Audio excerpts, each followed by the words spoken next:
Hey, folks, I want to tell you about the new book from the hit storytelling podcast, Risk. Risk is the show where people tell true stories they never thought they'd share. And she's screaming, he's dead. Oh, my God, he's dead. He's dead. He's dead. Oh, my God, he's dying. He's dead. And I'm like, what the fuck is going on? And then I realize I'm unconscious. And now Kevin Allison and the folks at Risk are putting out the Risk book with surprising and uncensored stories from people like Michael Ian Black, Aisha Tyler, Dan Savage, and, oh yeah, me. So go to theriskbook.com right now and order a copy for yourself. That's the RISK book.com or any bookseller you want. All right? Good deal. Let's go do the show. Lock the gate!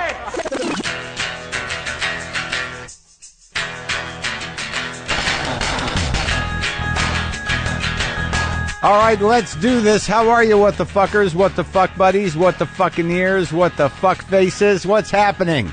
Yeah, I threw a new one in there. Someone just sent it to me. I'm sure I've had it on the list before. What the fuck faces? Who wants to be that? Did I just speak to someone out there? Did someone just think I'm a fuck face? But now I threw one in there. So how's it going? You all right? I'm Marc Maron. This is my show, WTF. It's a podcast. You've got it plugged into your head. How's it going in there? Got a good show today. Gus Van Sant is here. He's on the show. He's not here right now as I speak to you, but he's on the show. How good is watermelon? That's just a non sequitur, but in the summertime, man, I've been eating so much fucking watermelon. I think it's good. I hope it's not making me pre-diabetic, but it's part of this dumb diet I'm on, kind of. You know when they say you can eat things that have any amount of sugar in a totally non-sugar situation, you eat a lot. I'm going through a couple melons a week. It's a bad habit. I got a watermelon habit. I got a melon on my back. Oh, man. I can't wait for summer to be over so I can stop just carrying around watermelons. It's bad, man, when you get itchy and you get kind of squirrely and you got to run out to Whole Foods or Vons or Ralph's or wherever the fuck you can get a melon. Oh, jeez. But it's good. Put a little salt on it. Awesome. That's it. That's my summertime tip. Salt your melon. All right? That's, how's that? Is that all right? Before I forget, let me tell you what's happening. I'm going to be at the Ice House this week, the 19th, 20th, and 21st, doing shows, working on that hour. I'm going to be at Wise Guys in Salt Lake City on the 3rd and 4th of August. I'll be in Chicago. I think that show's sold out at the Thalia Theater, I believe is where I'm playing. August 30th through September 1st, I'll be in Bloomington at the Comedy Attic. And September 6th through 8th, I'll be in Minneapolis at Acme.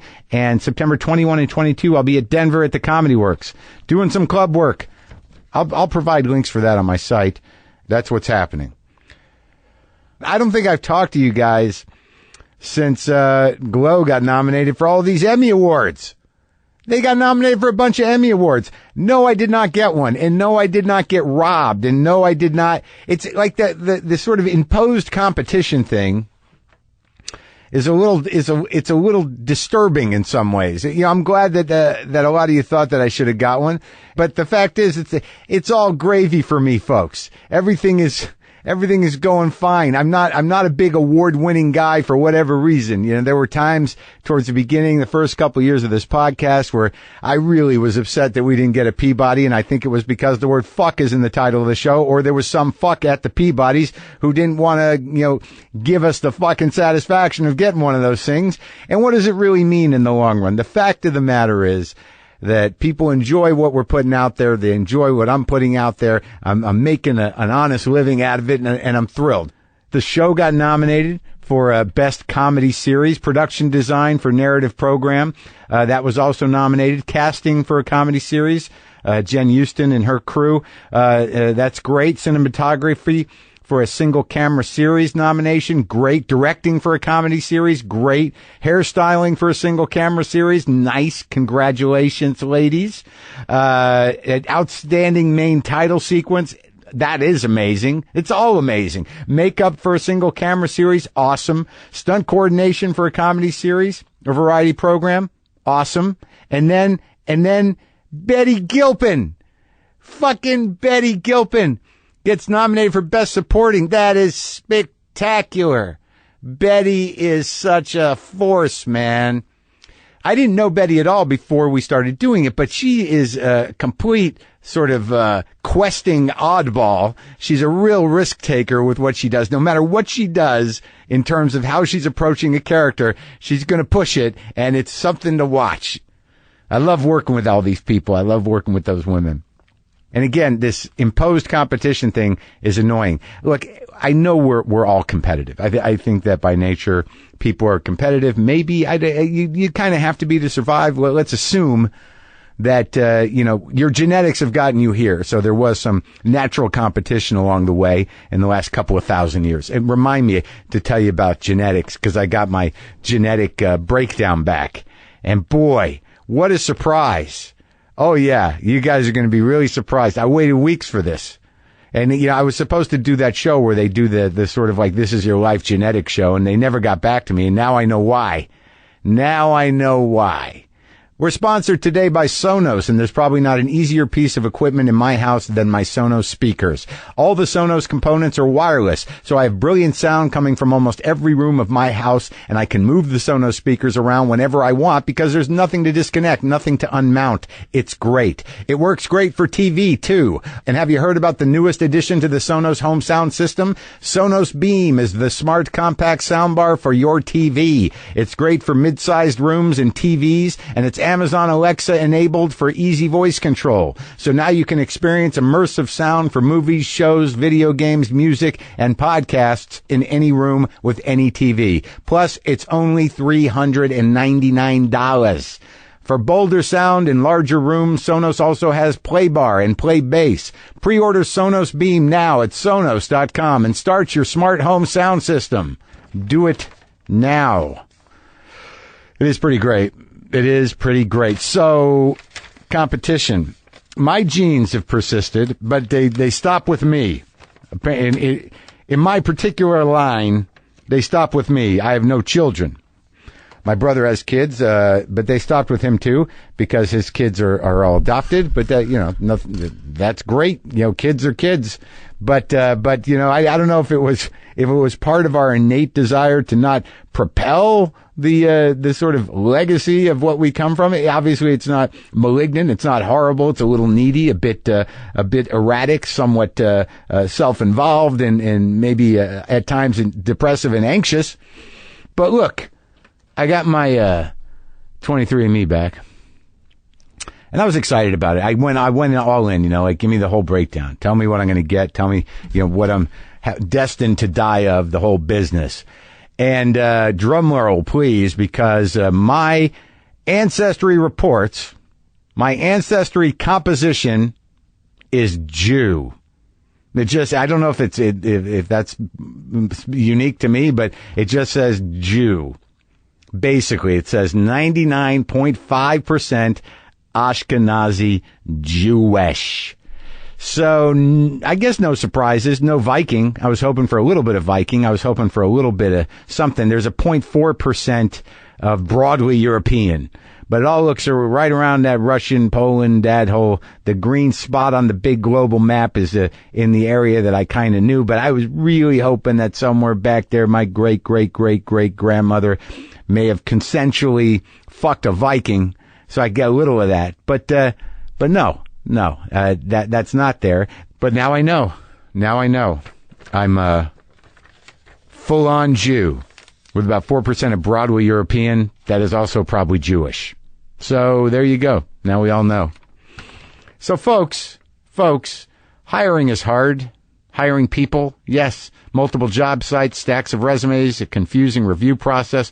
I'm already exhausted just talking about it. But today, hiring can be easy, and you only have to go to one place to get it done. ZipRecruiter.com/Maron. ZipRecruiter sends your job to more than 100 of the web's leading job boards, but they don't stop there, folks. With their powerful matching technology, ZipRecruiter scans thousands of resumes to find people with the right experience and invites them to apply to your job. As applications come in, ZipRecruiter analyzes each one one and spotlights the top candidates so you never miss a great match. ZipRecruiter is so effective that 80% of employees who post on ZipRecruiter get a quality candidate through the site within the first day. With results like that, it's no wonder that ZipRecruiter is the highest rated hiring site in America. So take the stress out of the hunt for your next great employee and use ZipRecruiter for your hiring needs. And right now, WTF listeners can try ZipRecruiter for free at this exclusive web address, ZipRecruiter.com/Maron. That's ZipRecruiter.com/MARON. Got it? Maron. ZipRecruiter, the smartest way to hire. Hey, a couple of things. Just in the climate we live in, anytime you're thinking they can't, they can. Anytime you're thinking they wouldn't, they would. Every time you think they won't, they will. And there doesn't seem to be anything holding them back. So I'm going at this early. I'll bring it up occasionally. To your friends who are detached from the process, who feel that they don't have a place in the political world or that may not have an effect on their lives, please start planting the seeds for them to vote in November and to spread the word. They can, they will, they do. Everything you imagine. It's so profoundly amazing how quickly and easily people in this country and people in power shamelessly slip into complete moral depravity and moral bankruptness. It's a human thing. It's nothing unique. Everybody's got that slippery slope. It's just all you need is an opportunity, and you could find yourself in some deep shit. Well, a lot of people have found that opportunity in power, and we're all in some deep shit because of complete, shameless, personal, and moral corruption. It's really quite astounding. They will, they can, they do. Dig it. Oh, also, another thing, I get emails occasionally, when I have a big actor in here, specifically recently, maybe Josh Brolin and Paul Rudd, and I seem slightly condescending to superhero movies, and you think that's rude, I want to tell you this, honestly and from my heart.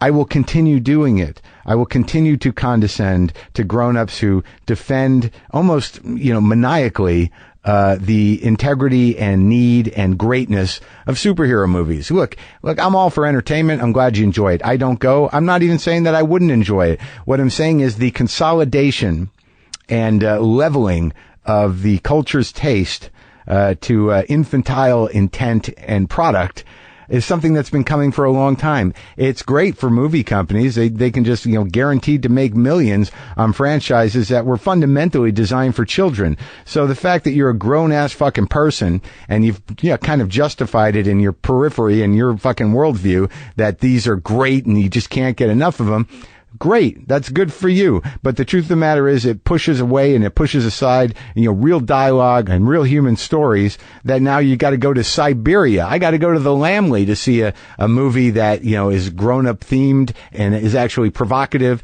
and proactive in terms of making you think and making you move forward with your life and seeing things differently. Now I got to go find those. I got to watch those in my living room because the audience isn't big enough to justify the release of these films that, were once known as grown-up movies. Thrillers, like Michael Clayton's a good example. But you can keep coming at me about my tone around Marvel movies or any of the superhero movies. I'm going to remain condescending as a grown person who questions them. And usually when I'm talking to an actor, it's slightly condescending, but it's really ribbing. I'm just busting balls. And every time I've done it, they knew exactly what I was doing and they have it within them too. But money is money. Entertainment is entertainment.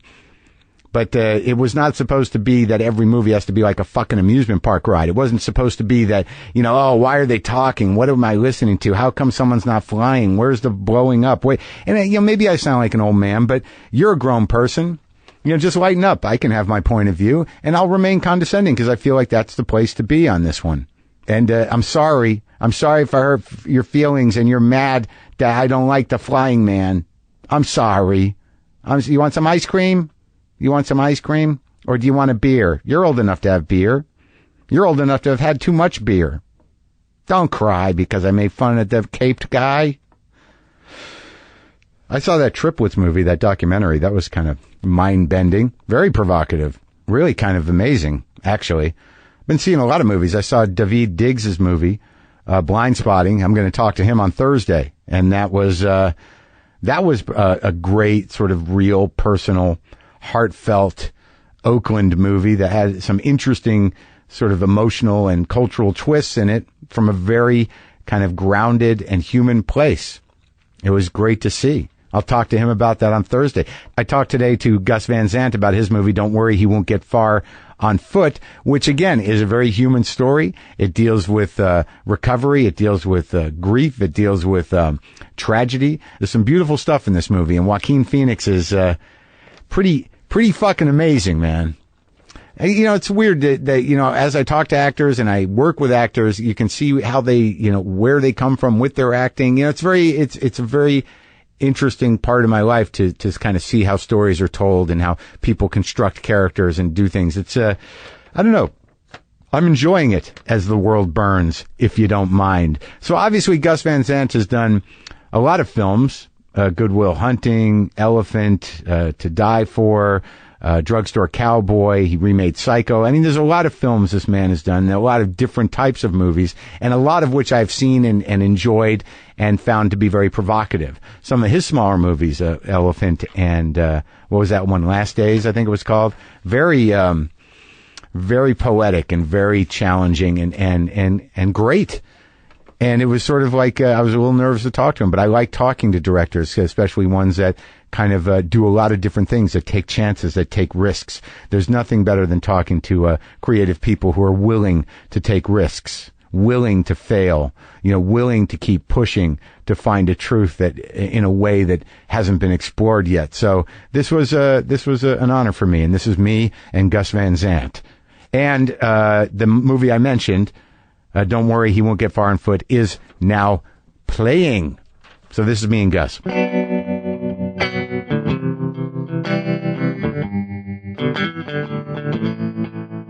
How long you played for? Long time, like 30 years. Right? Yeah. Well, that's what I did too. Like, you just play by yourself. Yeah. You play along with records and stuff? Yeah, I play along with all kinds of records. Yeah, like what? In my history. I used to play with Charlie Christian. Oh, so you can really do it? Yeah, I can do that. Really? And it's mimicking, you know, because I don't know what I'm doing. I can't say, oh, that's an A, that's a C, that's an E. And even now, I'm like, I should have learned this kind of thing, you know, like. Well, well, you can't though. I don't read music, but you can identify chords. Yeah, I can do chords, like the major chords. Sure. I can't go into like minor sevenths everywhere on the fretboard, but I can learn them, you know. But you can sort of noodle around with Charlie Christian. Mm-hmm. That's pretty good. Like you do T-Bone Walker too.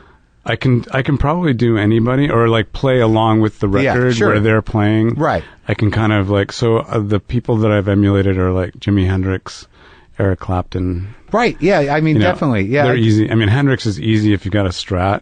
Yeah. You know, it's like, and if you just get into a thing, you can kind of sound like him, sort of. Sure. Yeah. And I don't even know the right chords. If you learn the Hendrix chords, then you can really sound like him. No. Yeah. I mean, I used to do that all the time. I had a Strat out in my old place, and it's the tone. It sounds like him.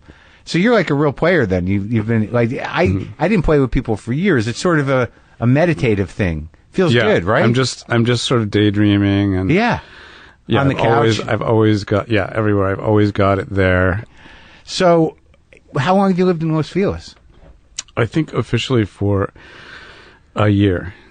Like I sold my last place in Oregon. Oh. And I live here and Palm Springs. Oh, okay. So you do, well, that's nice. So I'm not stuck here. I can go. You can go to a hotter place when it gets hot here in LA. Yeah. Although even 120 in Palm Springs isn't like the weather we're having here at 94 here is hotter. What do you make of that? Why is that? You think because of the air? Humidity, I think. Humidity. So there's just no humidity over there, so you can kind of like dry. Yeah. And you walk outside and it feels good until you realize you have no liquid in your body. Exactly. But it sneaks up on you. You have to drink, yeah, for sure. Yeah. So do you miss, I mean, it's a big shift, but Portland's very specific. Do you miss that? Well, I'd been there for so long that I think at this point I don't miss it. I probably would miss it or will miss it like in a few years. Yeah. I'll just go like I should really just get back there. How long did you live there? Did you grow up? You didn't grow up there though, right? I moved there when I was 17 in 1970. Yeah. Or 16. And went to 2 years of high school, and then I went to college in Rhode Island, and then moved back to... At RISD? RISD, yeah. You did? Yeah. What years? Where's that? Like in the 75 to... 71 to 75. Who was there? Who do we know? The famous talking heads were there. The heads were there? Yeah. Charlie Rocket was there. Do you remember him? He was on Saturday Night Live. He killed himself, didn't he? Yes, he did. He was there. He was one of my big influences, actually. Really? As a person. I said that so glibly. He killed himself, right? Like that's a point of reference. That's sad, but I know. How was he influenced? He and one of the film students. I was in the film department. Yeah. Were they would go out and do this thing that Charlie was already doing called Meet the Stars. Charlie would go out on his own, dressed up, to just meet Alice Cooper, see if he could get backstage. It was really like, can we get backstage without any credentials? Were they shooting it? And then with Scott Sorensen, he started shooting it this was like for class projects, right? Kind of thing, and which they did later on Saturday Night Live a little bit.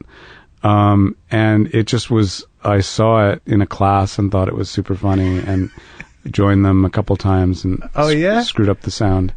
Are you the sound guy? I was the sound guy. Yeah. And, he was just also a lead singer of the Motels. Charlie Rocket was? Yeah, not the LA version, the punk rock band, but the Providence, Rhode Island Motels. Oh, I didn't know that. There were two. Fabulous Motels. There's two. Yeah. Oh, now I know that. That's great. The Fabulous Motels in Providence, I think, is kind of forgotten, lesser known, but it was in Providence. It was like the biggest thing we had. What kind of music was it? It was art rock, for sure. It was a band that would come out playing as one band called like Iron Grandmother or something like that. Right. Funny. It was comedy rock, really. Yeah, yeah. And like the Tubes. Yeah, sure. And would play as Iron Grandmother for like 6 or 7 songs. Then they would go backstage and change into the Motels or Electric Driveway. Oh, right. Or some other. So they all went to RISD? And they all were RISD students. Oh, yeah. And they started really from Martin Mull. Oh, like really? Martin Mull had a band called Soup. And that evolved into... He was at RISD as well? He was at RISD. He was a painter, yes. So he's a painter again, I believe. He's a painter again. Yeah. So comedy rock. Right. Or in his case, jazz. Comedy jazz. And I saw him play at the Roxy. But he sort of, in the mid-'60s, had a band, and then Tim Duffy took over, and there was a band called Snake and the Snatch. And that sort of... engendered like a few other bands, and eventually the Motels. Wow. Good. A real legacy. Yeah. That's wild, man. I've studied it. You have? Yeah. I tried to. And the heads and the talking heads were like David Byrne would do some things along with the band, I think performance pieces in between sets and things. So he was sort of in there sometimes. Yeah. So you were there in the 70s? Early 70s to mid 70s. So, like, at that time, post-'60s, I mean, that's when all that performance art, everything was really blowing up at that time. Yeah. It was the 60s were kind of hanging over into the 70s. Yeah. And so everyone that was the older students like Charlie Clavery or Charlie Rocket, or even Martin Mull, they were the senior frontiersmen that had invented certain things and continued on. And we were newbies and sort of learning from them, like, oh, you don't have to do architecture. You can do rock music or or pottery or whatever you want. Something different than what you already do. And what did you start out doing? I was, I think a lot of people were painters. Yeah. I know the Talking Heads were all painters. And I was a painter, but I majored in film. You did? Filmmaking. Do you still paint? And I still paint, yes. You do? Yeah. You've got, and do you show your paintings and everything? Sometimes, when I'm lucky, I show my painting. Figurative, abstract? What do you? A little bit figurative and a little bit abstract. But you like doing it, not unlike guitar. It's something that you enjoy doing, but don't feel pressured. Exactly. To do. Exactly. It's yours. Exactly. Well, you do that with film too, but like with those things, it's like you don't have to tell anybody. You don't have to do it for anybody. Right. It's nice. Exactly. Yeah, it's nice. So out of RISD, because it seems to me that the 70s, like after the 60s, like once the hippie got drained out of the 70s and it just became, drugs and sex and it had a little more edge to it, that seemed to be sort of the petri dish of where you started to develop your sensibility.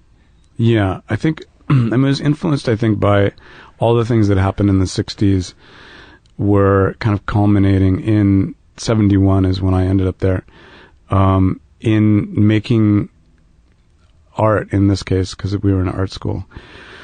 But how much of it was a reaction to Vietnam? As much as you were involved in Vietnam already, yeah. I think everyone was, but it was partly that, or a reaction to the reactions to Vietnam, or some people had been in Vietnam, and one of my classmates had a nervous breakdown in a submarine in Vietnam, really? In the Pacific, yeah, who was a painter. So there were people with you that had been in combat. And, wow. But I mean, just the whole thing that was happening in the 60s, whatever you could call it, was still happening in the 70s, and by mid 70s, I think it was sort of changing. So you finished RISD? You go all 4? I went all 4 years. I tried to leave after my first year, and then I was talked back into it by my parents, of course. And oh yeah, they were supportive though. That's a good sign. They were supportive, and then I graduated in 75 and came via Europe. I went to Europe for a little while, and then came to LA. What'd you do? What were you doing in Europe? Just hanging around? I went on a student film group, and we were visiting in Rome. We were visiting filmmakers. Who'd you talk to? So we talked to Fellini. We talked to, yes. How many people were with you? There were about 8. Wow. 8, and then there were about 16 in total, but that particular visit was about 8 students. Huh. We went to the set of Casanova. We went to the set of Seven Beauties by Lena Wertmuller. Oh my God. We went to talk to Pasolini. Really? In his house, but it was just a couple months before he died. Tinto Brass was a filmmaker. He was making Salon Kitty, which was sort of a semi-porno entertainment. Yeah. Did it have an impact on you? I think it was just amazing. I mean, we were amazed. Was it the first time you were on sets? Yes. Exactly. So you're on Fellini's set. Fellini's set. Did anything impact you about how he worked or anything? I mean, it was night, and it was late at night. I think we ended up getting there about 11 because they were shooting all night, and they shot until say 2:00. And when we got there, there was a cauldron. It was at a farmhouse. Yeah. So the fire, the fire was lighting up the set, and there was some extra lights sort of like flashing. And in the middle there was a group of 25 people in folding director's chairs. Yeah. In a square, 5 by 5. In the middle of them was the tallest woman in the world who was in the film. Right. In costume. She was in an extra large chair, so it was kind of this weird graphic of 25 people. And we were told, like, in whispers, that Fellini and Donald Sutherland weren't getting along, and that, like, they're discussing the scene, and they've been discussing it for an hour, and we're all just sitting here waiting. And I said, well, who are all these people in the chairs? And they're like, well, they're people that insist that without them, Fellini cannot make a movie. Each one of them. So his entourage, I guess. Really? That's what I was told. As I was, I was 21. Right. Like, okay, gotcha. I thought in my head I was thinking bullshit. Or it's better than thinking like, make note, need 25 people to travel with me at all times and sit in a square. Or as I realized in Italy, when you go to a film festival, there will be a lot of people around. Like they'll invite the cardinal and the bishop, and they'll invite people from the military. They invite people that they kind of need to invite, and so they end up not necessarily needing to be there, but they're there. Right. So there might have been the same with Fellini's group. Did you eventually get to see him direct? Or you left? No, I think they discussed the whole time. The tallest woman in the world got up to go to the bathroom, which was funny because when she rose up, everyone kind of cowered because she was so tall. Yeah. And she went to the bathroom, came back. I don't think I remembered seeing any sort of filming work. Did he talk to you guys? And then on the way back from the set, when we broke, he talked to us as we walked. Yeah. And I wasn't one of the lead, like there were 2 of my fellow students were on either side. Right. So I was listening to them talk rather than talking directly. And did Wertmuller make an impact? We had lunch with them. I mean, I knew her work. Is she still around? I think she is. She was a bit of a character. I remember. You know, I remember when I was young when Seven Beauties came out, but I remember it being. She had a very powerful presence. Yeah, in her white glasses. Yeah, in the white glasses. Yeah. So we were having lunch, and Giancarlo Giannini was there at lunch with us, and we just were kind of like part of the lunch. I don't remember speaking directly to her either.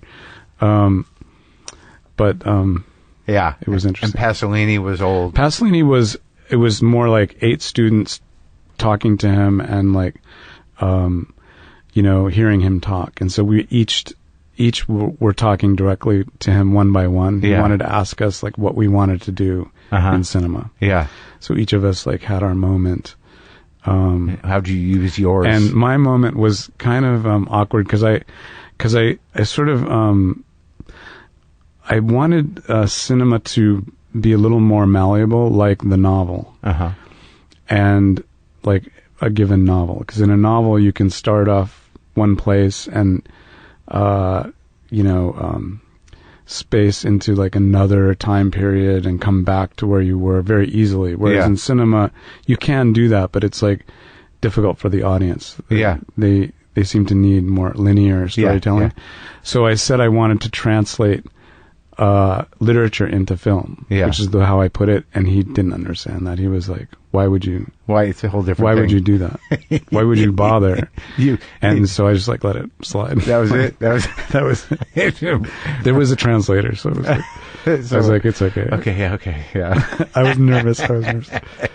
But 2 months later, he was gone. Oh wow! So one of the last people. Well, that sounds exciting. That's an exciting thing to do after college.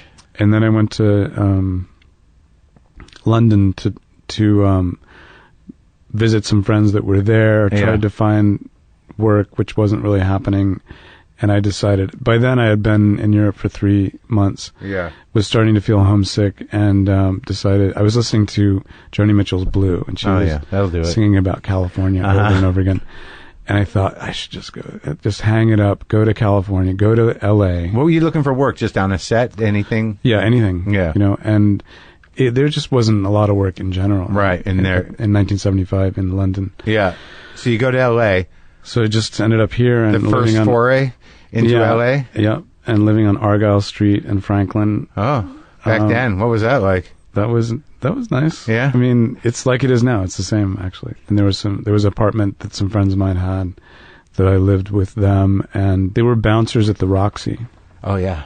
In the mid-70s? In the mid-70s. So they would let me in the back door and I could go see the shows. What was going on then? I remember seeing John Prine. Oh yeah. I saw he's great. I just saw him recently. Still at it. Yeah, he just had a new record out. He was back out, yeah. I saw Patti Smith. In her heyday. In her first LA performance. That's great. I would see people also I didn't know who they were. I just would end up in the backstage. But was it crazy on Sunset Boulevard? I mean, it was pretty crazy, yeah. And the Rainbow next door and the parking lot in between, there was a lot of sort of dressed up people and craziness. I saw Martin Mull there. Oh yeah?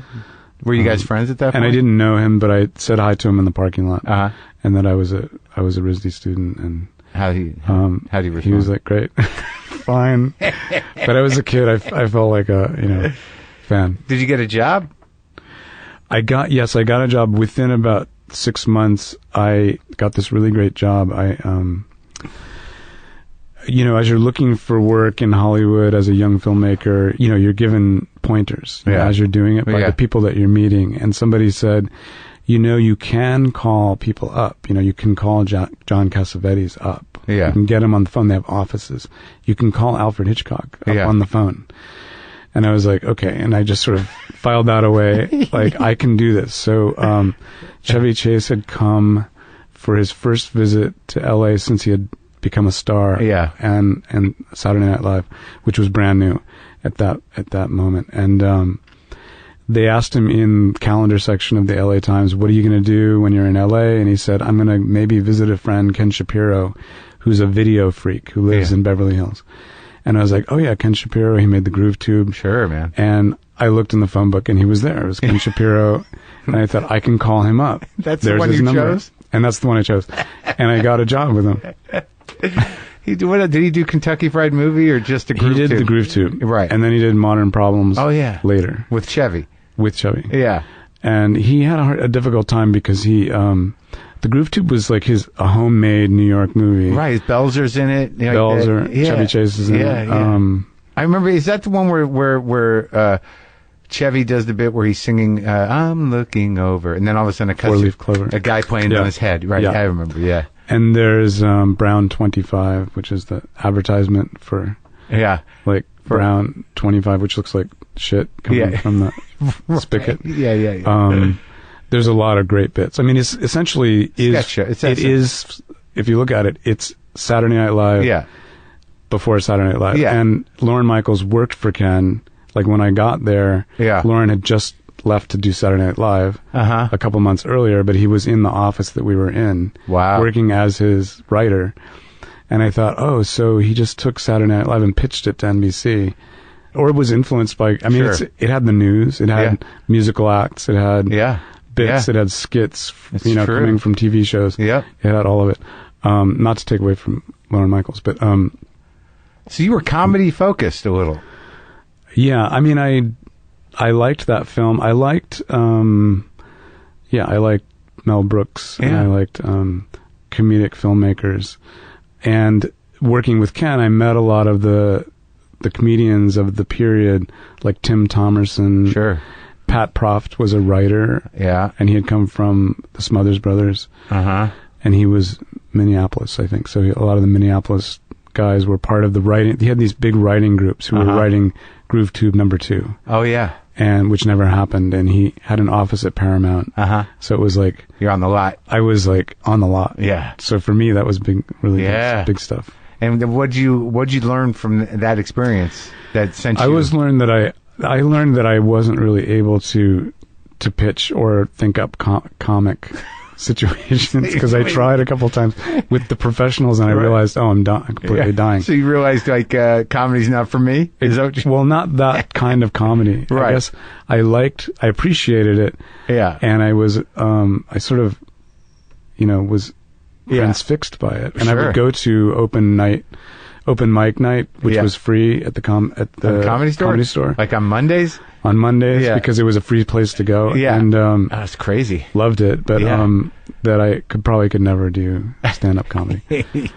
It's interesting that you liked it so much, though. But I liked it, so I ended up basically rolling joints at the meetings. Oh yeah, that was your job. That was my main job. And buying the cheese and crackers beforehand. The joint kid. Yeah. Yeah. That's nice. So, so how do you move towards making your first film?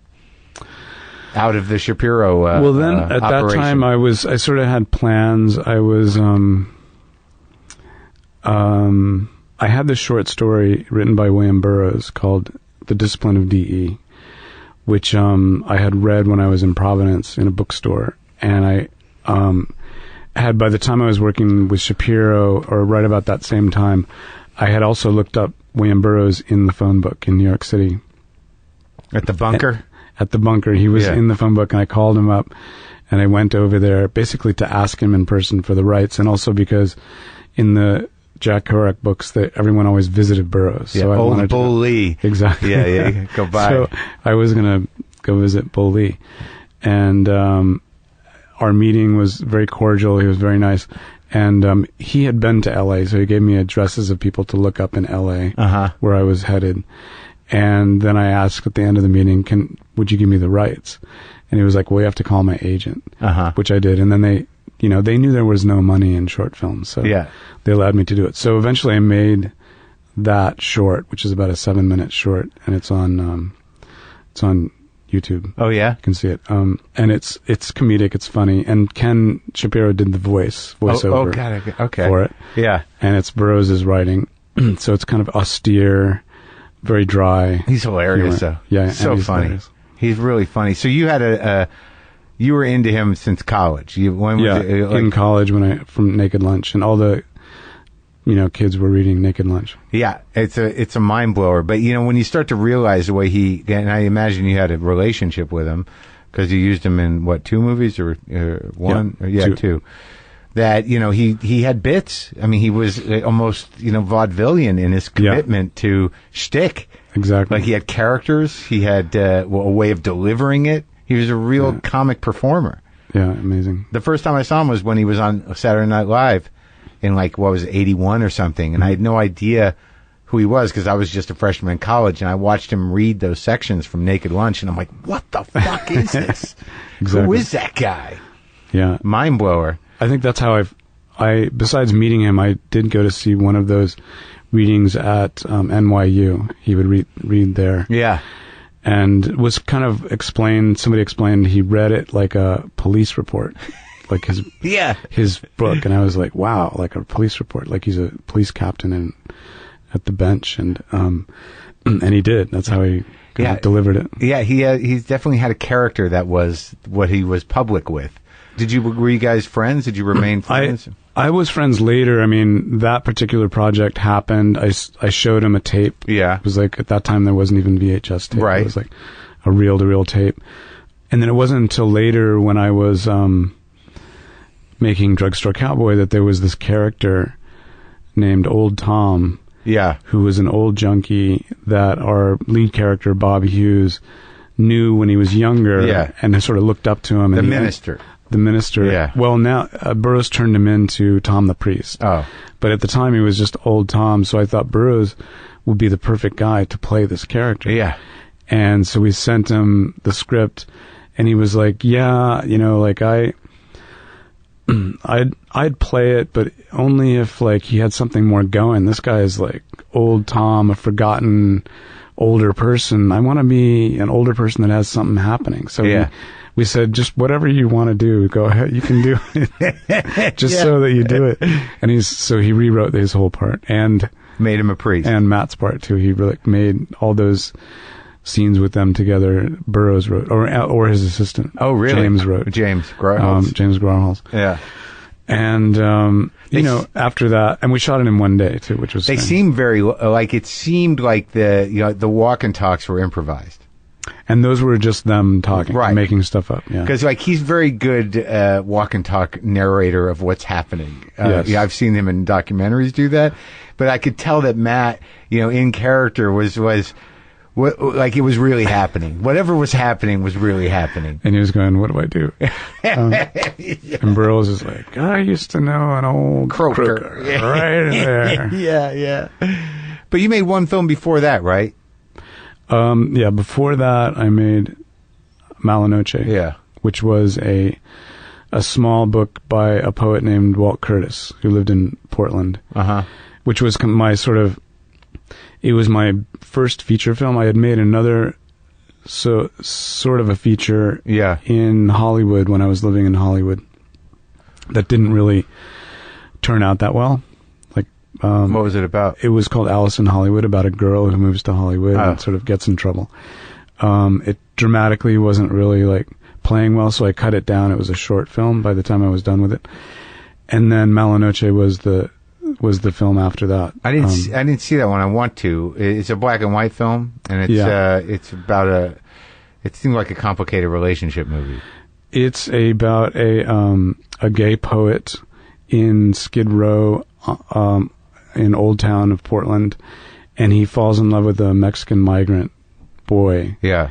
Who's sort of there over the winter. He's trying to survive the winter until the next growing season with his friends. Yeah. And they're kind of getting in trouble. Right. So the poet becomes their friend and gives them rides in his car and tries to sort of seduce them, but it doesn't really work out. The sad longing begins. Exactly. Which it's on Filmstruck. You can see that. Oh, really? At in the Criterion collection. Criterion. Oh, good, good. So it exists. So then, that sort of set a theme for you. I mean, the tone. You did because it was like a street story. Yeah. It was a poet's story. He's sort of like a Ginsberg of.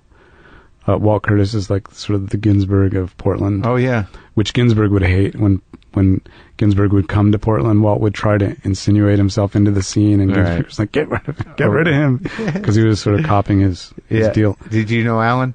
Yeah, and I got to be friends with Alan through Burroughs, and through also we shared a publisher. We had photo books that we had met during this like book signing. I was just looking at his stuff yesterday because I was going through my books and like all those old City Lights, the Small Pocket series. No, it's really kind of amazing to just even at a glance, any Allen Ginsberg poem is so uniquely his, and so like there's so much movement in them. You know, it's really invigorating just to read a page. He was a nice guy.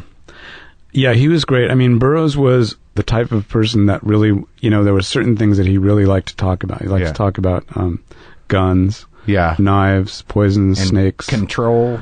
Talk about drugs, or especially, government control, conspiracy theories, aliens. Sure. Whereas Ginsberg was a little more like, he wanted to hear what you were thinking about. He wanted to teach you about things that had been going on, in the underground, or, I guess say like he would explain to you how, during a protest, the feds would put like, troublemakers in the front of the protest to cause the provocateurs, riot. Agent provocateurs, He would just try and download information that you weren't going to get except from him. Oh yeah. Which I always thought was really interesting. So because you're younger than them. Yeah. And you were sort of like, listening to these old guys. Did you ever get to the moment where you're like, all right, I think I've had enough? No, never with either of them. Oh, that's good. No, I wanted to always listen to them. I mean, I wasn't really with them like for weeks on end. It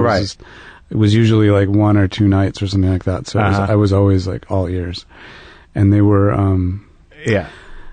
with Burroughs, my relationship was, I learned at the very end of our relationship before he died that I looked like somebody he knew when he was younger. Oh, really? That there was this whole other thing going on that I wasn't really aware of. No, who told you that? He did. Oh, he did? And I was like, oh, that would, it makes sense, like that he would entertain you like longer because you were like actually this person. Drugstore Cowboy was the first big one, right? Like where everybody's like, what the fuck is this guy's great. I remember seeing it. It was great. Yeah, after Malinoche, I was able to, with the small exposure I got at film festivals, and also the independent film scene was happening right about then, mid 80s. It was really, it had been going for a while, but there was a system in place. So I kind of like hit it right at the right time, and Avenue Pictures financed Drugstore Cowboy. Yeah. Which was a novel that a friend of mine had the manuscript for. Whose novel was it? James Fogle, who was a Northwest sort of criminal. And he was in jail at the time that I was shopping it around. He was in Walla Walla State Penitentiary in Washington. And it was an unpublished novel? It was an unpublished novel. He had a few of them. Yeah. There was one called Satan's Sandbox, and there was one called Drugstore Cowboy, and there was a few others. And how'd you find that guy?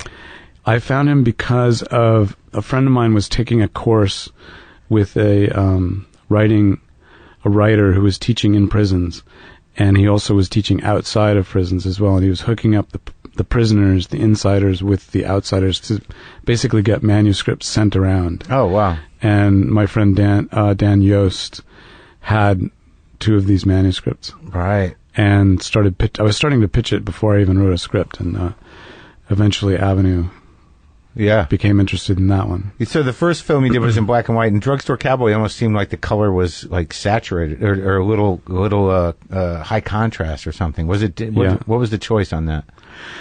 Well, it was weird. I mean, it was shot by Bob Yeoman, who shoots a lot of Wes Anderson movies. I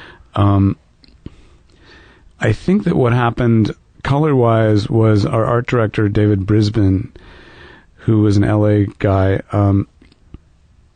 had chosen to use a lot of black and a lot of green.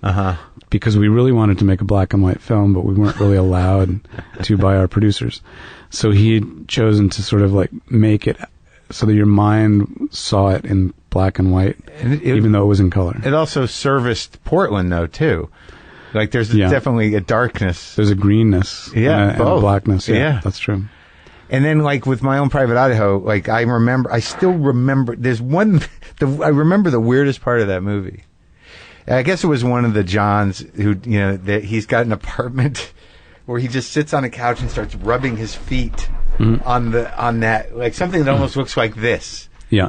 What was that? Well, I mean, who was that guy? The guy was our publicist, Mickey Cottrell, and I had invited him to play this part because he would be the type of character. He was the correct type of character. Yeah, and he had a lot more. He had written something on his own that was like 25 pages that he expected us to film. Oh, right. But when we ended up in the room where he was supposedly living, David Brisbane, again, the production designer from Drugstore Cowboy, also did My Own Private Idaho, put in a new white rug that he said, wear these slippers. I think that was probably ad-libbed because we had to wear slippers when we went in there because of the pristineness of the white rug. So he had, in that case, when we were rehearsing, his shoes slipped on the carpet because it was so new. Yeah. And he had these new, like, sort of dress shoes. Yeah. So he was pretending to do some kind of ballet. Right. And he claimed while he was doing it that he had done ballet when he was a child. Right. And it just looked so funny that we said, okay, we're shooting this. Yeah. So that's why he just seemed so excited, I remember. When he said because he was excited. That movie, and then it becomes sort of more, you're dealing with these guys that are kind of on the margins. It sort of became a place that you explored pretty well. But those two movies, certainly. Do you feel like that was due to where you were at the time? Because your curiosity certainly sort of ranged. I think it probably was. I mean, my first film was more of like tried to be a comedy. Alice in Hollywood. It was also about somebody that was dispossessed, losing her way in Hollywood, living on the streets eventually. So I lived a block away from Hollywood Boulevard. So I saw a lot of kids on the street. Yeah. I wasn't one of the kids. I wasn't hanging out with them. I wasn't smoking pot with them or anything. You weren't Larry Clark. No, definitely. Although I admired that, like I just was sort of visualizing, seeing their lives and like imagining what they were, or maybe reading John Reishi, reading about what was going on my own street. And what was going on was pretty heavy, like if you really did get involved, it was very heavy. Yeah, in My Own Private Idaho and in Drugstore Cowboy, as heavy as it was, somehow you tempered the tragedy that is Hollywood Boulevard at that time, I would imagine. I think that both Malinoche was very funny as a book. Yeah. Drugstore Cowboy also was funny, even though you might read it and not really get the humor, but it was it was a little bit like Larry Clark humor. Yeah, I think it was funny. And then My Own Private Idaho was more surrealistic. But funny. There was funny moments as well. Because River was a narcoleptic, right? Yeah. And that was its own comedic Which thing. came from George Eliot's Silas Marner. Oh, really? It was just like this weird influence there, and a little bit of Samuel Beckett, and then a little bit of the reality, and then Shakespeare. Yeah, well, they did Shakespeare, right? They did. Yeah. So it was, a combination of all these fun things. movie. It was a fun movie in that sense. Well, I mean, you mixed it up, right? So I remember it was really like a collage of different things. And then there was a shot where doesn't a house fall out of the sky? Yeah. Or am I making that up? No, it does. Barn. A barn, yeah. But I think, Burroughs' cut-up ideas were a little bit in play there. So that's what you should have told Pasolini. I'm going to do what Burroughs did with literature to movies. Yeah. Yeah, that's interesting. Was it in play? I mean, consciously, the cut-up method? I had done it, I on my own. I had tried it too. Yeah. I had written things by cutting them up and rewriting them, like he was sort of explaining. So having already done that, also I had done a lot of, because of Robert Rauschenberg when I was a student, high school student, we did collages that were things cut out of magazines and pasted together. Yeah. So I was used to cutting things up and putting them together. Marshall McLuhan was an influence. all these 60s things were an influence. So they're all there. The beats through RISD, through the art, and then onto My Own Private Idaho. All into My Own Private Idaho. I was really putting everything I had into that one. And movie. it did well, and that was, didn't it? I mean, I remember it being great. New Line was very happy. And, you sort of changed Keanu's trajectory a bit, right? Yeah, from Bill and Ted. But again, there was a lot of funny in that, and then there was a lot of fun. To Die For is hilariously dark satire. And you work with Buck Henry. And he's like that, going back again to Shapiro's world almost. Yeah. Before it. Yeah, he did that. The Graduate. He did The Graduate. And he was a prankster in the 50s. Like, he would go on talk shows as a character. An invented character that wanted to, like, put panties on horses, because it was obscene. Sure. Did that script exist without you? I mean, what was your relationship with Buck? That was Buck and I had the same agent. Yeah. I can't remember where we met, unless it was through the agent. Probably was through the agent. And Buck was interested in working on something together. Yeah. So a producer had optioned the book called To Die For by Joyce Maynard, and Buck elected to be the screenwriter, and I elected to be the director of the project. But you work closely together then? No, because Buck sort of like locks himself into his writing room and like writes. Oh yeah. He doesn't sort of spitball, at least with me. But like once it was written, that was it. He didn't. It was so good that I didn't have any suggestions for changes. Did he like the movie? I think he was happy with the movie. There were some things maybe that he doesn't like, but yeah. I mean, one of the things that he did when he wrote it, I can remember him saying that there was a lot of ways to cut this together because everything was like a bit, a 1 minute, almost like joke. Yeah. So you could do it many different ways in the editing room. It's very interesting that like where Joaquin Phoenix was at that time. I guess River had passed away already. Yeah, he had just died. But like his acting, because in the new movie, Don't Worry, He Won't Get Far. Like, you can really see the arc within your films with that guy of like his craft just evolving to like this, he was all in on To Die For, but it was almost feral. Like he was almost, kind of like an animal. And but very raw. And in the new movie, it's such a meticulous and controlled, but very vulnerable performance. It's kind of an amazing thing he did. But like, how's your relationship? Like, have you been in touch with him over the years? Or? Yeah, I had. After To Die For, I was pretty much in touch with him. We were neighbors in New York for a while. Uh-huh. We lived in New York City, and we had projects that we sort of imagined together that we never did. And even then we all, like Casey Affleck and Joaquin and myself, found ourselves, we were all neighbors in New York. We found ourselves here in LA, living near each other. Oh, really? So continue like just our ongoing kind of dreaming together. And so when this particular project, Don't Worry, He Won't Get Far on Foot, became available, it was something that I had worked on in the 90s, became available again without Robin Williams. Robin Williams was one of the originators of the project. Really? Yeah. And for the lead? As the lead, yeah. And he was developing it. How long ago was that? 97. Oh, so it's been a long time. Okay. After Robin and I worked together in Good Will Hunting, he had offered me this particular story to develop for him.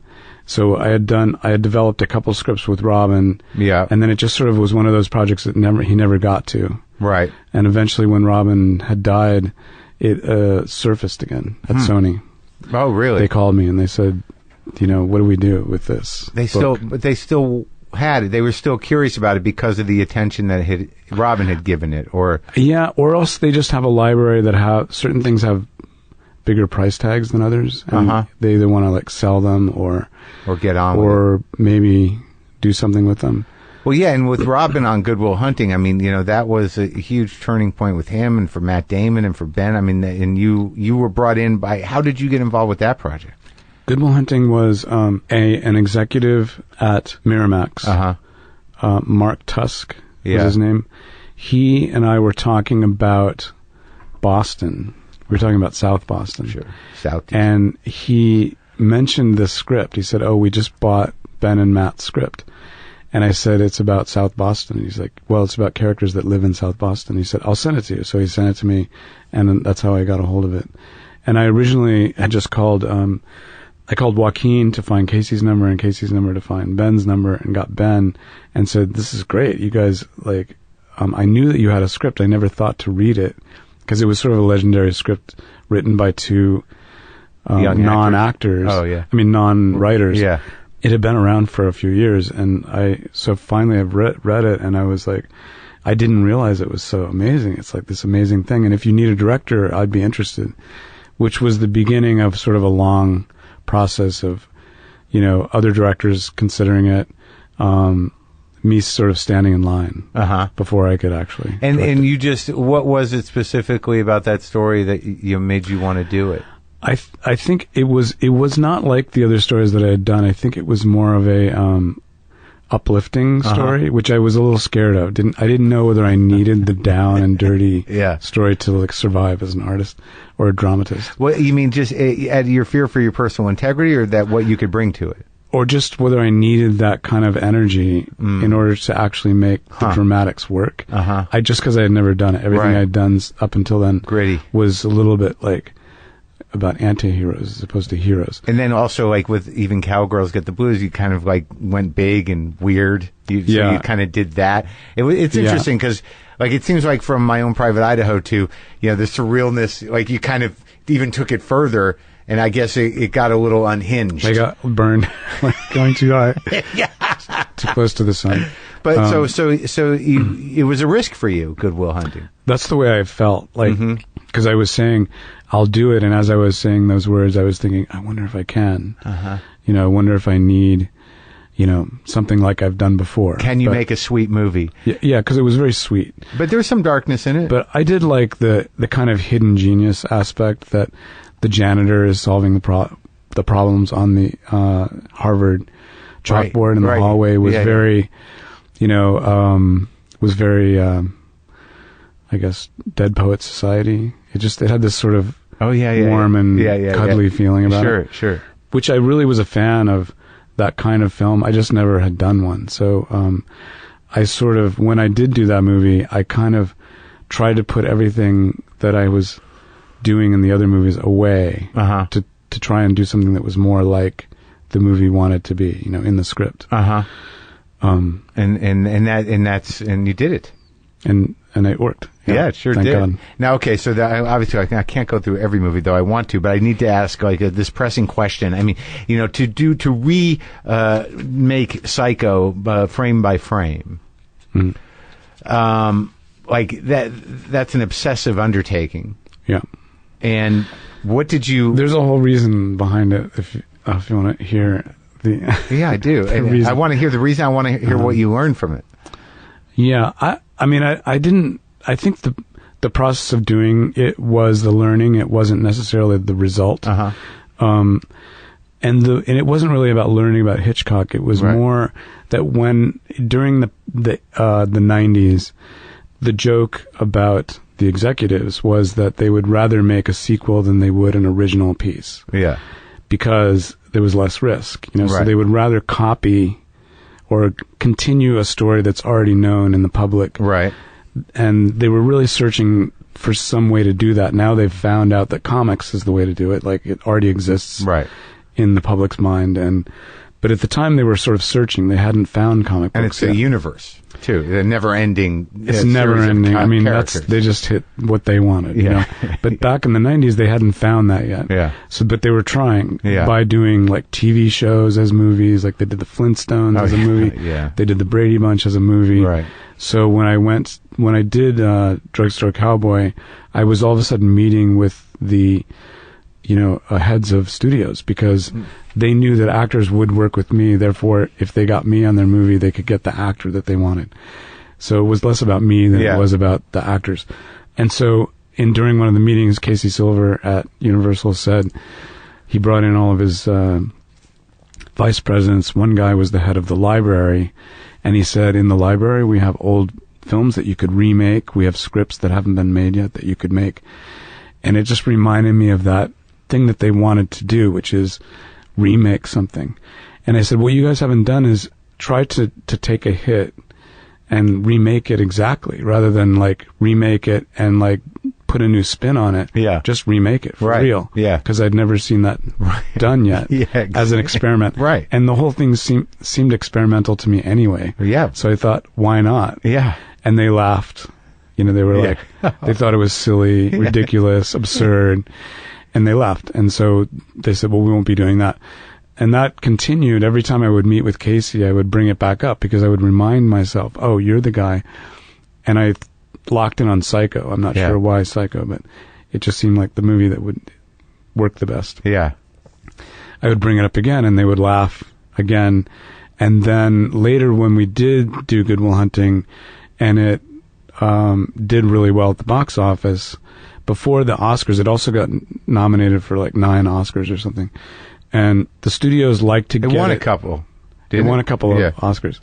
Robin won? Robin and Matt and Ben for writing. Yeah, right. But what they like to do, right, you know, the night before or the week before the Oscars happen, they like to get new deals in place with the people that are nominated, because as soon as you win, they've got your movie going, you know, they can just lean over to their buddies and say, we've got that next movie. We got that guy. And I think that's why they do it, and then they forget that they have it, you know, after the night's over. So they were trying to make a deal with me, and I had a deal at Paramount, and I had a deal at some other studio, and then my agent was saying, Universal really wants to do a deal with you. What, have you got anything for them? And I was like, Universal. Oh yeah, tell them Psycho, frame by frame, new cast, in color, and that's the idea. And then my agent calls back and said, they think that's fantastic. So all of a sudden they were in.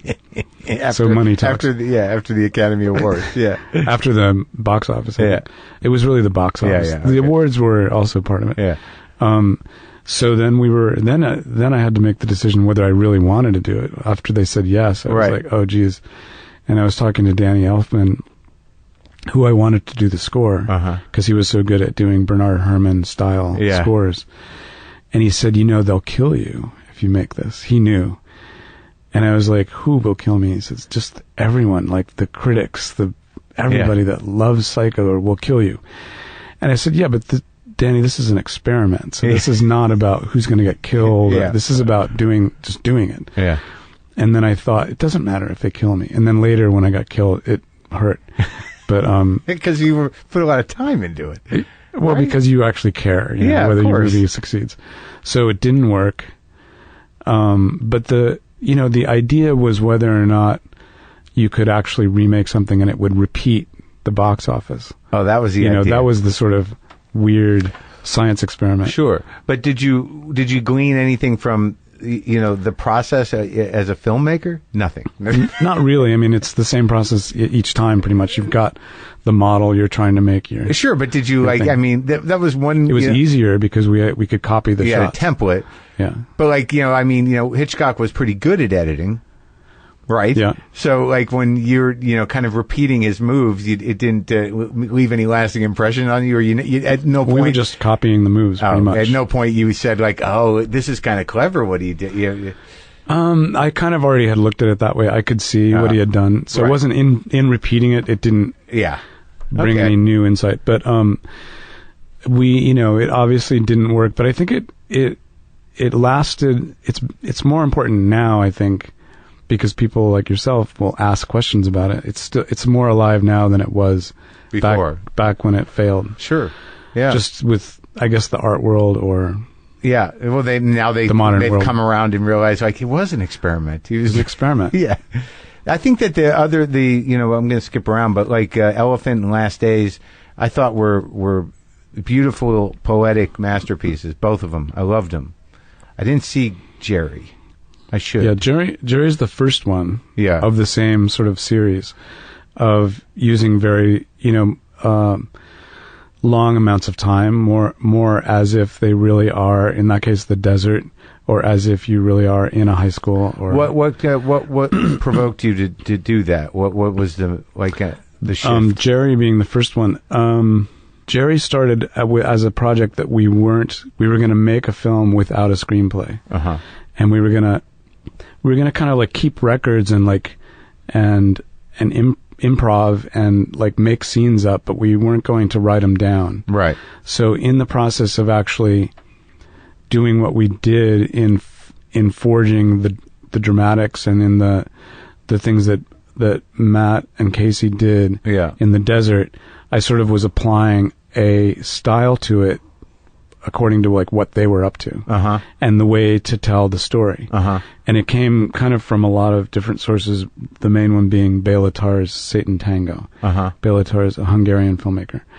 Because what we were kind of up to in the desert was sort of going that way. Because I originally had thought we were going to make a film like a John Cassavetes film with a lot of talking, and they weren't really talking that much. So I thought there's still a way to keep going on this project. And after I did that, I really wanted to try it again, and Elephant was the next time. And what was it?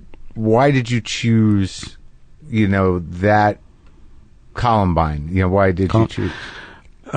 Jerry and Elephant and Last Days are all based on real incidents that are kind of have a mystery in the middle of them that can't really be solved because the people that can solve them are dead. Right. Okay. So that was the. So the first one was really the Kurt Cobain death, which ended up to be the last movie made. The second one was Columbine, and the third one was Jerry. Columbine, I had been working on trying to find a home for it, and I had found one at HBO with Colin Callender, and he's the one that said, I can't do Columbine, but I can do Elephant. And I was like, what's Elephant? And he's like, it's a movie by Alan Clark. And I was realizing, oh, that's Harmony Korine's favorite movie. It's like this movie that I hadn't seen. And he referred to it as Elephant because it was in the middle of a crisis in England with Protestant Catholic violence. He made this piece that went on BBC in the middle of it and commented in its way on the violence, on the senselessness of the violence. So Elephant was sort of a code name? It was his name for it, and then we didn't have a title for it because he didn't want to call it Columbine, so we just ended up calling it Elephant, which we liked. We liked the title. I can't imagine what that set was like, to be improvising and using, non-acting kids. It must have there must have been days on that set where it was menacing.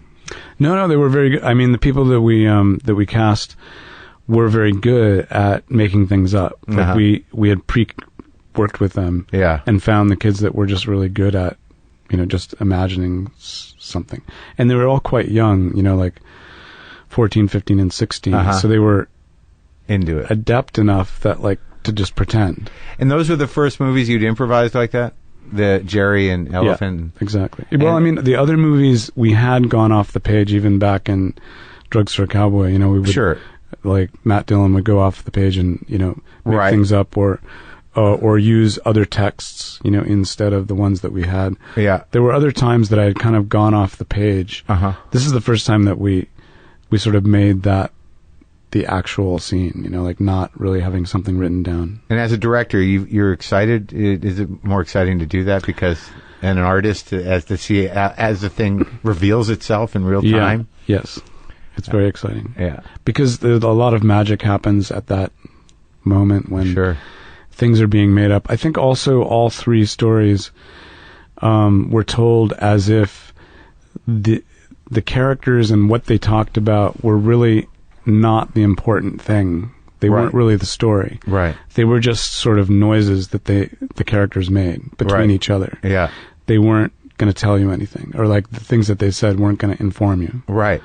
What was your experience with, what you had shot? Was there a clear difference between identifiably authentic moments and things that just kind of didn't work? I think, all three of those movies are pretty much one-take movies. They're one angle. So whatever's going on it's not edited.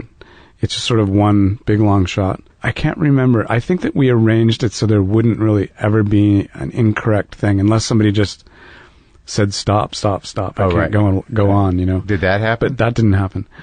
They weren't unnerving. They weren't hard. They were fun. Yeah.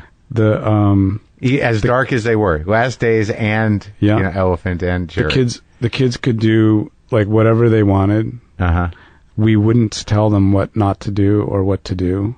They knew that we weren't going to like be disappointed. They felt free to do whatever they want. Yeah. And so long as sort of the actions as long as they get there. Are getting where you're supposed to be getting, then, which in the case of Elephant, they weren't really supposed to be getting anywhere. They're just wandering down the halls, pretty much, or going to class. Or, That's right. They're not trying to get anywhere. The shooters are trying to shoot people. Right. But, yeah. Last Days, I mean, the character is trying to avoid people. Yeah. So he's doing that. I thought that was really good. Yeah, he's an interesting actor, that guy. I mean, I haven't seen him in a lot. I mean, in Bully, I remember he was great in Bully.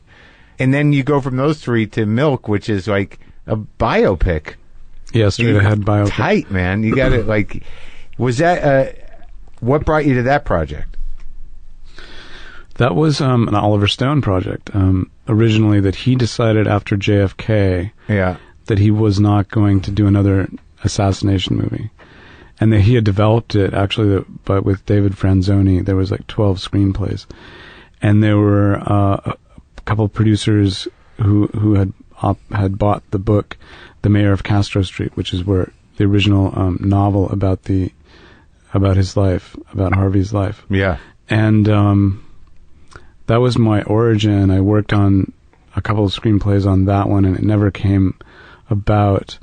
And eventually, a different party, Lance Black, came up with a screenplay about the same guy and the same, rising to politics in his life in San Francisco. So I said, well, I know this very well, so let's go make it. Yeah, so and you got an amazing cast. Yeah, we called Sean. How was it for you working with him? I had, during another incarnation of the script, I'd actually contacted him before and asked him to do this biopic about Harvey Milk. And he was interested, and then we sort of, like, the project didn't happen, and I lost contact, and, like, years went by. Like, I think 10 years went by. Uh-huh. And then, again, we were back into it. And Sean had gotten older. He was more the age of the guy, of Harvey. Yeah. So called him back up. And I said, so what do you think about playing Harvey Milk? He lived in San Francisco at the time. Sean did. Yeah. Yeah. And he's like, I'm interested. I had never worked with him before. I'd worked with lots of different people. I think for him, we have a lot of things that we like that are similar. Like we have similar tastes in things, like styles. So I think that without too much discussion, we seemed to be in the same track of like what we were up to. Uh-huh. I didn't really encumber him with a lot of details of things I needed, like the way he held the pen in his hand or anything like that, because he'll do it. Like, and he likes to do it. And I found this with a lot of actors, if you let them just do their thing, that's kind of their happy place. Yeah. Like, as opposed to being micromanaging, Yeah. And so if they can do that, it gets them excited, because then they're contributing. They're inventing things for the camera. So in his case, he was happy. He said I was one of the only directors that he didn't feel like punching in the face at the end of the movie, which was a compliment. Yeah. I said, who was the other one? And he was like, Clint Eastwood. That's he punched nice. back. And Brolin was great. And Brolin, yeah. Did you feel any sort of responsibility in that movie in terms of? I mean, in every movie you feel a huge responsibility. But to the gay community? Yeah, I mean, it's huge. I mean, you're very responsible to sort of like try and get things as right as you can. I mean, it's elusive, because I think the looking back on that movie, the one thing that we may have like left out a little bit was the joy, the gaiety of like the life on Castro. Like we were sort of so into the politics and the moment to moment things that I think we kind of didn't capture like the hilarity. now let's just arrive at this. Obviously there's more films to talk about, but I watched the new one, the one that you're out talking about. Don't worry, he won't get far on foot. And I didn't know anything about that guy. And I didn't know that the book existed. I didn't know anything about the movie. And as a sober guy, which I am, on top of a lot of other things, I thought it was the most effective movie about sobriety that I had seen in a long time. Yeah, maybe ever. Because I've never seen anybody address the amends process. And I think that amends... That one, number 9. Yeah, sought to make an amends with people, if you could in person, face to face. And that one scene with Jack and Black and Joaquin is... Yeah. And you built the weight of it properly. That... He was working his way towards that, yeah. Right, and just how do you address the guy who you didn't even know, who was responsible for taking your legs and arms away, basically, But I'm getting ahead of myself. I thought the movie was amazing, and he was amazing, and what attracted you to this one? Sort of like the Harvey Milk story. It was something that, although I knew John Callahan as a Portlander, and he was... Oh, you did? Yeah, he was a very visible person on the street in Portland because of his wheelchair and because of his bright red hair and the speed with which he was going down the street usually. And by the time I got to know him, it was because of his cartoons. Like, they were being printed in the weekly newspaper, and he had written a book. I was aware that there was a book. I hadn't looked at it or read it, but I kind of knew his story. I knew one of the cartoons sort of explained his drinking and his attempts at sobriety were in some of the cartoons. So you kind of got the picture in his cartoon. And he was world. He was like a low bottom alcoholic, like a real, hardcore alcoholic that just for people listening, that, that he wasn't a cartoonist when he lost his ability to walk and most of his ability to use his arms in a ridiculously dumb accident with another drunk guy. He was an artist, of sorts in high school, and he was 21 when he had his accident. Really, 21? 21, so he was quite young, and he was in Long Beach working, and the party that he went to was in Long Beach. Yeah, and the guy that he met, Dexter, was just a party guy in Long Beach. Yeah, and is that guy a real guy? It's based on a real guy. I don't know his real name, but our movie studio is very worried about real names. I don't know. I don't think that he ever used any real names in his book. John Callahan. But we changed them. We changed a lot of them anyway. I thought it was a fascinating decision on your part, which I assume it was on your part, of how you handled the actual accident. It's almost fleeting. What you see of it. Mm-hmm. You see the car, you see them driving, but what actually changes the trajectory of this guy's life is 5 seconds, right? Yeah, it's very short. Yeah. He was well known in Portland, and I had met him because of just being on, around town, just socially, and it was Robin Williams who had bought the book. He and his wife, who had a production company, had bought the John Callahan book. Don't worry, he won't get far on foot. And they invited me to be the director and to develop a script with the writer. Mm-hmm. So I found some writer friends of mine, and we made a script, sent it to Sony, and there just sort of wasn't any continuation. And then a few years later, we wrote a second script in 2002. Mm-hmm. Again, because they got interested in it again. Robin did, I guess. Yeah. And again, we wrote a script, sent it in, and there was just sort of silence. Time went by. So, which could have meant they just didn't like the script or weren't sure. Or God forbid they tell you, right?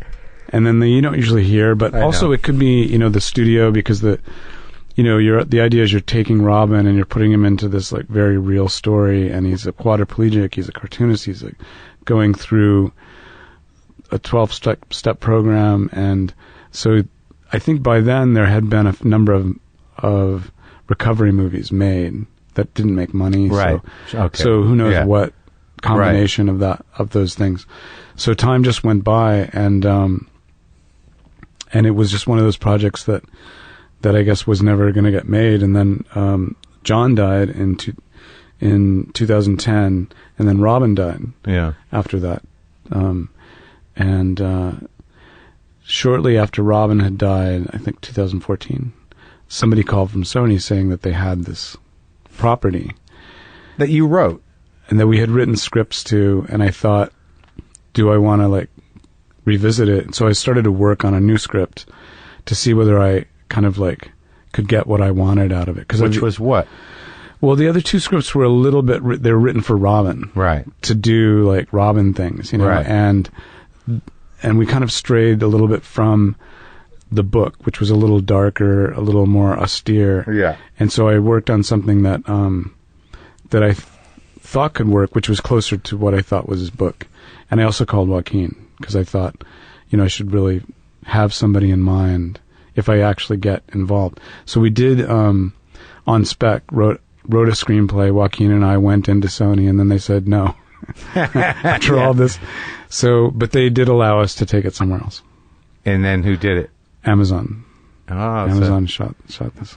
I tell you, man, I can't imagine anyone else doing it but Joaquin in the form that it's in. You know, there's this certain, like, his commitment to that character, whatever he did, like, because there's a weird thing that really bad alcoholics have in their demeanor, you know, which is like the bottom line is they need to drink, you know, now. Why am I not drinking? And, you know, he was able to sort of get that. It's a corruption of the soul in a way, you know, and you can see it in their disposition. And he was able to do that somehow. Wow. You know, like that scene where, you know, he's, you know, after the accident and he still can't stop drinking and he's in his wheelchair and he's like knocking that half gallon of wine back in the park. Yeah. And those dudes come up to basically take, and he just gives them money to get their own. Like, you know, Get away. Get away, go get your own bottle. I need all of this. Yeah. And that, I mean, it was just a stunning performance. And I thought you just captured it all so well. And the story's like incredibly moving. How you gonna, you know, but it's really a recovery movie. Mm-hmm. Did you see it that way? Yeah. I mean, that was the thing that we didn't go for in the earlier scripts, because even though he did go into AA, we didn't see him going through sort of the whole process. Yeah. The first script was sort of written in 12 chapters, but they weren't specifically about steps. Right. And I thought that I wanted to actually address as much as we could, the steps, because we skip over a number of steps. Right. But it feels like you're kind of marching through the steps. And that was the kind of thing that I was trying to bring about in this new draft. Yeah, I've never seen it before. But, you know, AA is weird about that, and historically about, being represented. Yeah. But I've grown as somebody who's in recovery to just like, look, it helps people, period. You know, I'm sorry if you're upset about the tradition, but, but, you know, we're not representing AA here. We're representing a guy's story, right? Mm-hmm. Yeah. I mean, it's intertwined. So, I mean, there were things about AA that I think were important for the characters to be paying attention to and to like be wrapped up by. And Donnie, you know, his character had to be sort of the authority. Jonah's character. That was an interesting character, because I don't know how much of that was in the book or what, because it was unorthodox. I mean, the sort of like the guy who sponsors a lot of people is definitely not unorthodox, but the sort of meetings that weren't essentially AA meetings. Mm-hmm. They were at his house. Yeah. These were things that John wrote about. He like, they have those meetings. He may have like made that up. There were certain things that it seemed like John did play with the reality of things. Well, they definitely have private meetings with people, and it would make sense. It's not that unusual, but it wasn't really an AA meeting. It was just sort of a group therapy trip, right? Mm-hmm. A little bit. Mm-hmm. Yeah. But yeah, definitely Joaquin, one of the main things that he does is he gets right into the middle of like his emotions concerning each scene. Oh yeah? Which is great for us, for the director and for the How do you mean? rest. Well, he's sort of in the middle, like when he's in the scene, he's just really in there. Yeah. So you can't really go wrong. Or he can't, and he makes it that way, fortunately. And he's trying to do that, I'm assuming. That's just his process? That's his process. It's just to get to that point. And what was different from the Joaquin that he would never say that. Right. What was different, did you notice, from working with him when he was a kid and working with him now? Same. It was really the same. Really? Yeah. I mean, he was way more experienced doing Don't Worry than To Die For. I mean, Sure. To Die For, he hadn't acted in a while. He had been in things when he was younger, like 14. Yeah. He was in Parenthood. Right. And he had been in Space Camp, which he remembers fondly. But he really immersed himself. I think it's just his natural way to do it. He just becomes the character. I think he it's not like maybe The Method, right? But it's his own version of it, right? Where he's really like moving like the character, and when you say cut, he's not still in character, but somehow he gets close enough to it that he can pop in and out. Wow. Yeah, it was great, and I hope it does well for you. I hope so too. Yeah, and it was great talking to you.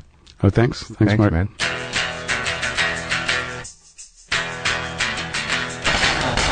That was a lot of stuff I didn't know about him. Why would I? Yeah, I mean, that was the first time I talked to him. How could I have known? Look, folks, don't forget about the newest edition of the Sonos home sound system. Sonos Beam is the smart, compact soundbar for your TV. That's great for most mid-size rooms and most TVs. Beam is Amazon Alexa enabled for easy voice control, and it delivers brilliant immersive sound for movies, shows, and video games, as well as music, podcasts, and more. Plus, it's only $399. For bolder sound and larger rooms, Sonos also has Play Bar and Play Bass. Pre-order Sonos Beam now at Sonos.com and start your smart home sound system.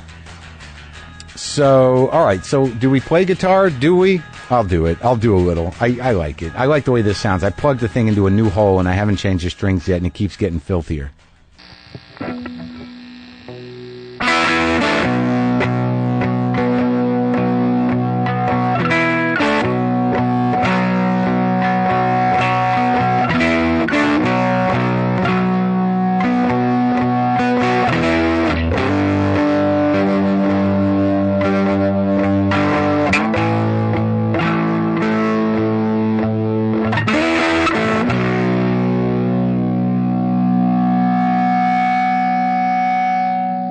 Boomer lives.